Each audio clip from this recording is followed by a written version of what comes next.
28 May 2023 SI जन्मनि राभा गुवाहाटी काहिलिपारा मस्जिदनि बुथार जानाय सायाव थार नायबिजिरनायनि थाखाय दाबि खालामदों। मोनफ्रोमबो माहारियारि आफादफोरा आरो दिनै गुवाहाटी बाथौफुरि मिरु बर' थुनलाइ न'ब्लाङाव ब्रह्म धोरोमनि नेमखान्थिजों एसआइ जन्मनि राभानि जिउ आत्माया सान्थिनि थाखाय हुम यज्ञ आहुति होनाय जायो।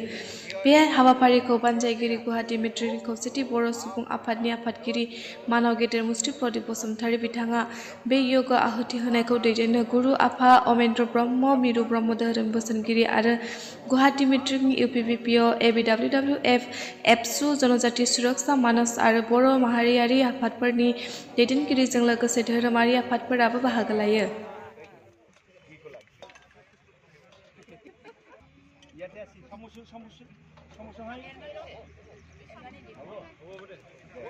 ओम वरोदे देवी परमज्योति ब्रह्मणे स्वाहा। ओम सरस ब्रह्मणे स्वाहा। ओम पूर्ण परब्रह्म ज्योति स्वरूपाय स्वाहा। ओम भू ओम भुव ओम स ओम मह ओम जन ओम तप ओम शैत्यम ओम तत्सवित वरेण्यं भर्गो देवस्य धीमहि धियो यो न प्रचोदयात्। ओम आपो ज्योति रसः अमृतं ब्रह्मणे स्वाहा।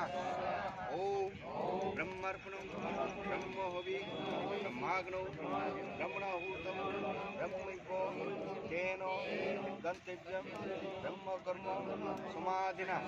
ओम स्वाहा। आर सोर दं?